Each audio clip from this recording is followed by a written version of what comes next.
કેમ છો વિદ્યાર્થી મિત્રો? હું Savaliya Rajesh from Saraswat international academy Vapi. આજે આપણે દ્રષ્ટિની ખામીઓ અને તેનું નિવારણ વિશે અભ્યાસ કરવાના છીએ. તો દ્રષ્ટિની ખામીઓ અને તેનું નિવારણનો અભ્યાસ કરીએ તેની પહેલાં અહીંયા શું તમે જાણો છો તે આપેલું તે સમજી લઈએ કે આપણને જોવા માટે એક નહીં પણ બે આંખ શા માટે હોય છે, બરાબર? એક આંખને બદલે બે આંખ હોવાના કેટલાક ફાયદા છે. તેનાથી વિશાળ દૃષ્ટિફલક મળે છે. માણસ એક આંખ વડે 150 ક્ષિતિજ વિસ્તાર જોઈ શકે છે, જ્યારે બંને આંખ વડે આ વિસ્તાર લગભગ 180 ડિગ્રી થઈ જાય છે. મતલબ કે જો આપણે એક આંખે જોતા હોઈએ તો આપણે 150ના ખૂણે કોઈ 150ના ખૂણા સુધી આપણે જોઈ શકીએ છીએ, પરંતુ જો આપણે બંને આંખથી જોઈએ તો આપણે 180 ડિગ્રીના એંગલ ઉપર આપણે બધી વસ્તુઓને જોઈ શકીએ છીએ. અલબત્ત કોઈ મંદ પ્રકાશિત વસ્તુની સ્પષ્ટ હાજરી એક કરતાં બે સંવેદકો એટલે કે બે આંખો વડે સ્પષ્ટ જોઈ શકાય છે. જો આપણે કોઈ મંદ એટલે કે એકદમ જેમાંથી પ્રકાશના કિરણો ઓછા આવતા હોય તે વસ્તુને આપણે જો નિહાળી રહ્યા હોય તો આપણે એક આંખે જોઈએ તો તે થોડી વ્યવસ્થિત દેખાશે નહીં, પરંતુ જો આપણી પાસે બે આંખ છે એટલા માટે આપણે જો બંને આંખથી તે વસ્તુને જોઈશું તો આપણે થોડી એ ક્લિયર જોઈ શકશું. કેટલાક પ્રાણીઓ, મુખ્યત્વે સહેલાઈથી શિકાર કરતા પ્રાણીઓમાં તેમના મસ્તકની બે વિરોધી બાજુએ બે આંખો ગોઠવાયેલી હોય છે, જેનાથી તેને વિશાળ દૃષ્ટિફલક મળે છે. પરંતુ આપણી બે આંખો આપણા માથામાં આગળની બાજુએ ગોઠવાયેલી હોય છે, જેનાથી આપણી આંખનો દૃષ્ટિફલક ઘટે છે. મતલબ જે પ્રાણીઓની અંદર દૃષ્ટિફલક હોય છે તેના કરતાં આપણું જે દૃષ્ટિફલક, મનુષ્યનું જે દૃષ્ટિફલક હોય છે તે ઓછું હોય છે, કારણ કે જે પ્રાણીઓ હોય છે તેને મસ્તકની બંને બાજુએ એક એક આંખ હોય છે, માટે તે વધારે એરિયા કવર કરી શકે છે જોવા માટે. પરંતુ ત્રિપરિમાણીય દૃષ્ટિ ક્ષમતાનો લાભ મળે છે. અહીંયાથી જો આપણને એક લાભ શું મળે છે તે સમજીએ. પ્રાણીઓમાં જે મસ્તકની બંને બાજુઓ આંખ હોય છે માટે તે ત્રિપરિમાણમાં કોઈ વસ્તુ જોઈ શકતા નથી, તે ફક્ત દ્વિપરિમાણમાં જ વસ્તુને જોઈ શકે છે. પરંતુ જે આપણી આંખો છે તે ત્રિપરિમાણીય દૃષ્ટિ ક્ષમતાનો લાભ મતલબ કે ત્રિપરિમાણીય દૃષ્ટિ ક્ષમતા ધરાવે છે. એક આંખને બંધ કરીને બીજી આંખથી તમે જુઓ, તમને દુનિયા સપાટ એટલે કે દ્વિપરિમાણીય લાગશે. જો આપણે એક આંખે જોતા હોઈશું તો આપણને તે વસ્તુ દ્વિપરિમાણમાં છે તેવું લાગશે, પરંતુ જો આપણે બંને આંખે જોઈશું તો તે વસ્તુ આપણને ત્રિપરિમાણમાં છે તેવું આપણને દેખાશે. કારણ કે આપણી આંખની વચ્ચે થોડા સેન્ટીમીટરનું અંતર હોવાથી દરેક આંખ એકબીજાથી સહેજ અલગ દૃશ્ય જુએ છે. આપણું મગજ આ વધારાની જાણકારીનો ઉપયોગ કરીને બે દૃશ્યોને એક દૃશ્યમાં સંયોજિત કરે છે અને વસ્તુ કેટલી દૂર કે નજીક છે તે જણાવે છે. આપણી જે બંને આંખ છે તે બંને આંખમાં જે પ્રતિબિંબ આપણને મળતા હોય તે થોડા સહેજ અલગ હોય છે, જેના લીધે આપણે મગજ સુધી જે બંને ઇમેજને પહોંચાડીશું તો મગજ શું કરશે, બંને ઇમેજને મિક્સ કરીને એક ઇમેજ બનાવશે અને તેના લીધે આપણે ત્રિપરિમાણમાં તે વસ્તુને જોઈ શકીશું. ઓકે, હવે જોઈએ દ્રષ્ટિઓની ખામીઓ. તો દ્રષ્ટિઓની ખામીઓ એટલે કે આપણે જે આંખની અંદર જે નંબર આવી જાય છે તે અને તેનું નિવારણ. તો એ જોઈએ કે કેટલીક વાર આંખો ધીમે ધીમે પોતાની સમાવેશ ક્ષમતા ગુમાવતી જાય છે. આવી પરિસ્થિતિમાં વ્યક્તિ વસ્તુઓને આરામથી અને સ્પષ્ટ જોઈ શકતી નથી.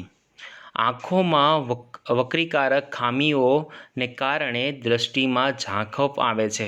વક્રીકારક ખામીઓ એટલે કે આપણો જે આંખનો જે લેન્સ હોય છે તે જાડો અને પાતળો થઈ શકતો નથી, માટે આપણે આપણી દ્રષ્ટિ ધીમે ધીમે ગુમાવતા જઈએ છીએ.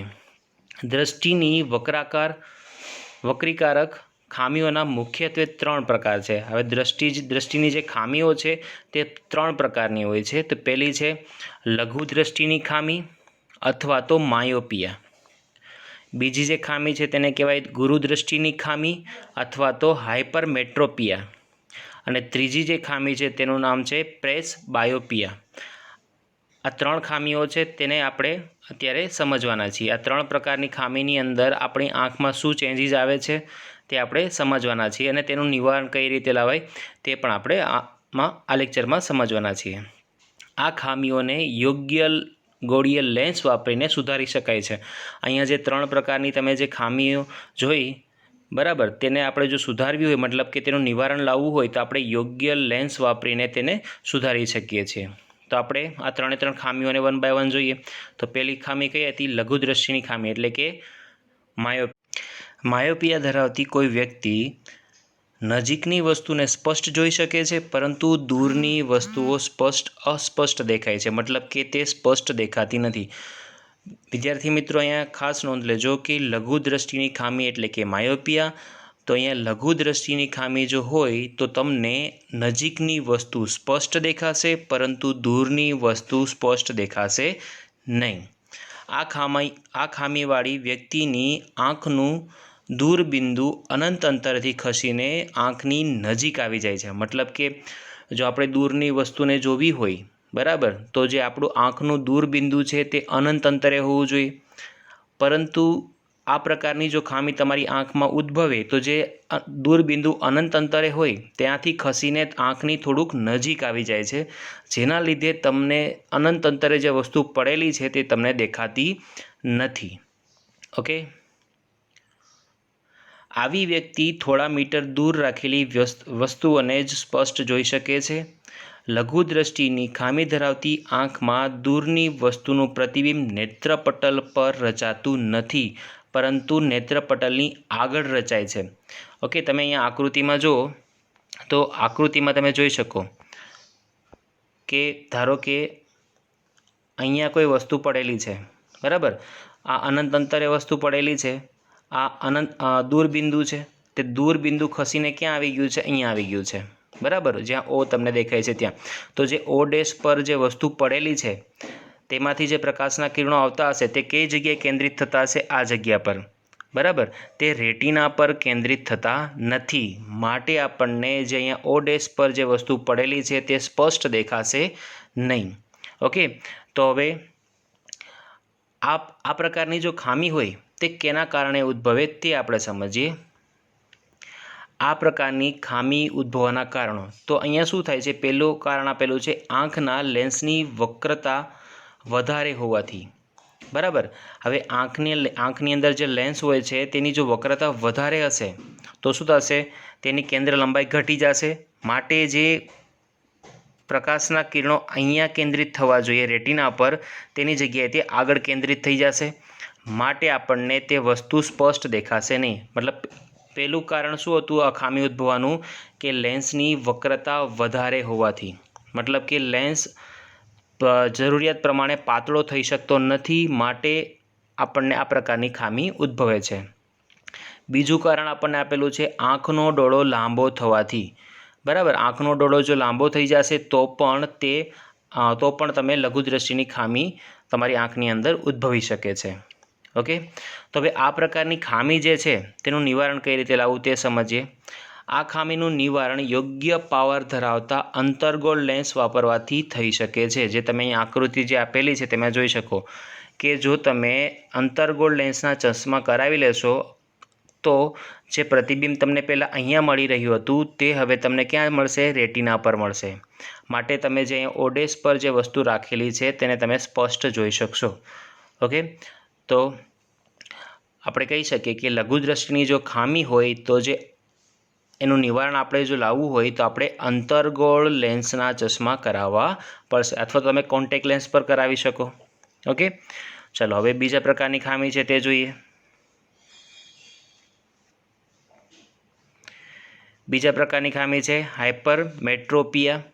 તો હાઇપરમેટ્રોપિયાને ગુરુદ્રષ્ટિની ખામી તરીકે પણ ઓળખાય છે, મતલબ કે ગુરુદ્રષ્ટિની ખામી એટલે શું થશે? હાઇપરમેટ્રોપિયા।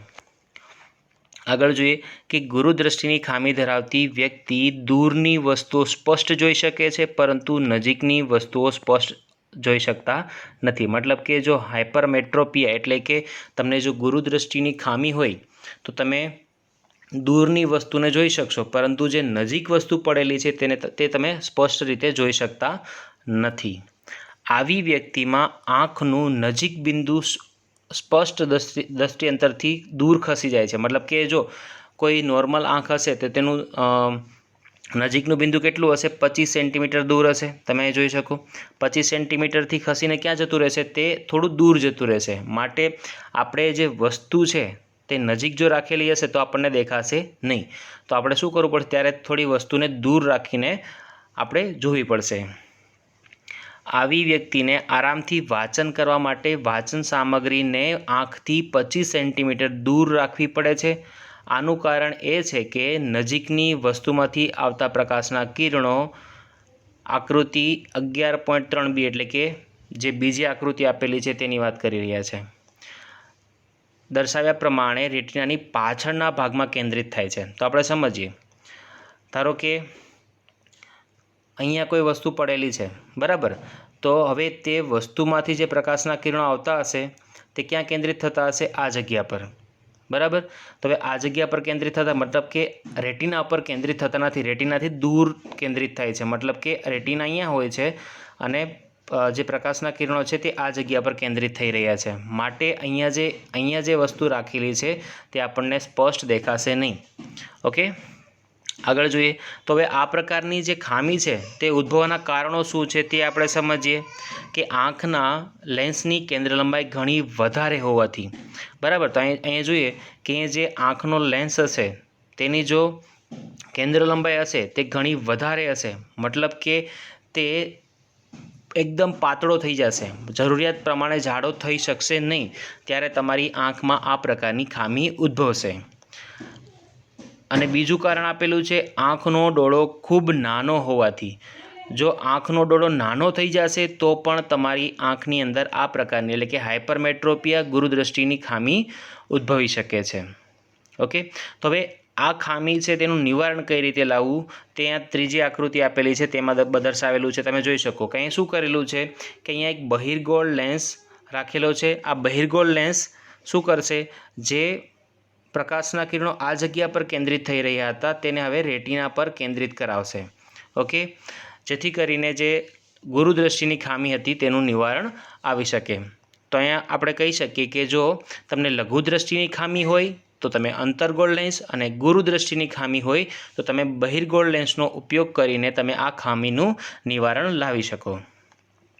ઓકે, ત્રીજું જોઈએ પ્રેસબાયોપિયા. તો પ્રેસબાયોપિયા શું છે તે સમજીએ. કે ઉંમર વધવાની સાથે આંખની સમાવેશ ક્ષમતામાં ઘટાડો થાય છે. મોટાભાગની વ્યક્તિઓમાં આંખનું નજીક બિંદુ દૂર ધકેલાય છે.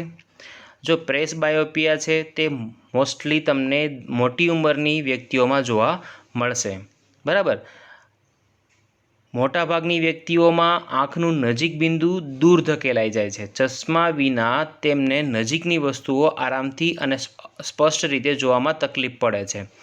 આ ખામીને પ્રેસબાયોપિયા કહે છે.